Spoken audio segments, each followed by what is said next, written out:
تو موسیٰ پر کوئی ایمان نہ لایا مگر اس کی قوم میں سے چند لڑکے، اور وہ بھی فرعون اور اس کے اہل دربار سے ڈرتے ڈرتے کہ کہیں وہ ان کو آفت میں نہ پھنسا دے۔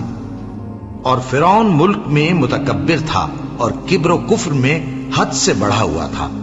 اور موسیٰ نے کہا کہ بھائیو، اگر تم اللہ پر ایمان لائے ہو تو اگر دل سے فرما بردار ہو تو اسی پر بھروسہ رکھو۔ بس وہ بولے کہ ہم اللہ ہی پر بھروسہ رکھتے ہیں۔ اے ہمارے پروردگار، ہم کو ظالم لوگوں کے ہاتھ سے آزمائش میں نہ ڈال، اور اپنی رحمت سے ہمیں قوم کفار سے نجات بخش۔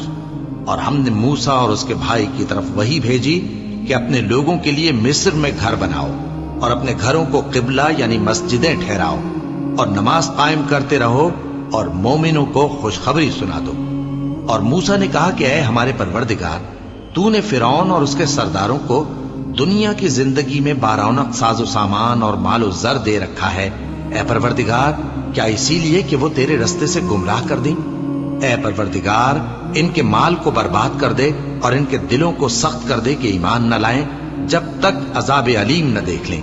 اللہ نے فرمایا کہ تمہاری دعا قبول کر لی گئی، تو تم ثابت قدم رہنا اور بے عقلوں کے رستے پر نہ چلنا۔